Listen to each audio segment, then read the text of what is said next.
हिंदुस्तान एक आजाद मुल्क हो, एक सॉवरेन रिपब्लिक हो।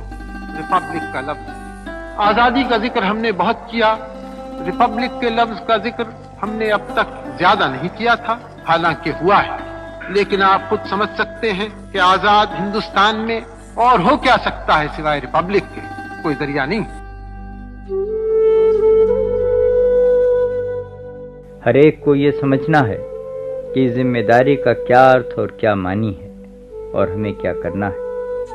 हमारा आज लोकतंत्री समाज है और हमारे सब नागरिक अपने आप अनुशासन के साथ जो कुछ करेंगे उसी से इस समाज को ताकत मिलेगी। आज जो दिन है कि हम अपने इतिहास को देखें और साथ ही साथ अपने भविष्य को देखें, तो हम ये निर्णय करें कि देश किस दिशा में जाएगा, कितना मजबूत होगा, कितना प्रगति करेगा। ये किसी दूसरे की जिम्मेदारी नहीं है, ये किसी दूसरे के मदद से नहीं होगा।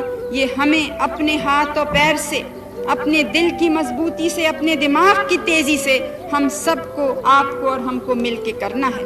और ये भावना अगर होगी तो इस भारत को कभी कोई पीछे नहीं हटा सकता।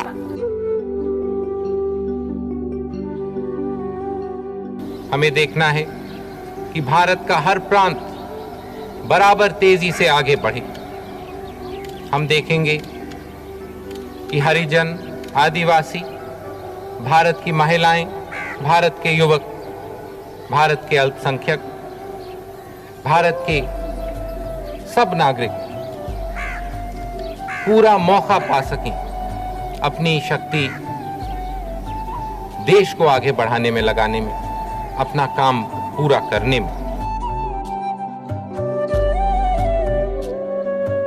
In his final inaugural address, Thomas Jefferson spoke of freedom of religion, freedom of press, freedom of person under the protection of habeas corpus, and trial by juries impartially selected.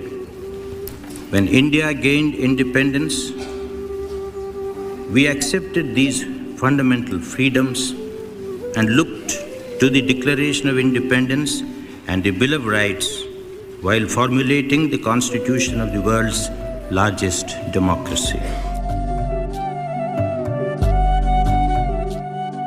Founding fathers of our constitution provide the best role models. Mahatma Gandhi, Jawaharlal Nehru, I think, and all those who presided over India's march towards freedom and then to reconstruction and development. I think they are very important role models for all of us.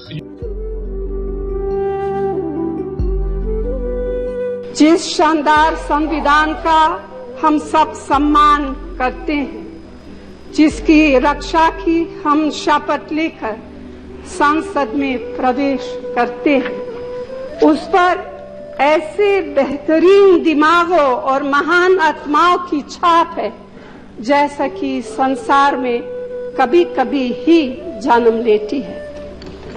हमारे संविधान का इतिहास लंबा और अनिवार्य रूप से स्वाधीनता संग्राम से जुड़ा हुआ है और इसीलिए कांग्रेस पार्टी के इतिहास से भी यह आंतरिक रूप से जुड़ा हुआ है। इस देश में दलितों की, गरीबों की, महिलाओं की रक्षा कौन करता है, क्या करता है? सीधी सी बात है, ये जो संविधान है ये इन सब की रक्षा करता है। और इसको यहां संविधान को कांग्रेस पार्टी ने और अंबेडकर जी ने लिखा और हिंदुस्तान को दिया। जो भी हमारे देश में इंस्टीट्यूशंस हैं, चाहे वो इलेक्शन कमीशन हो, लोकसभा हो, राज्यसभा हो, विधानसभा हो, आईआईटी हो, आईआईएम हो, जो भी हमारे इंस्टीट्यूशंस हैं, सब इंस्टीट्यूशंस को हमारे कॉन्स्टिट्यूशन ने हमें दिया है।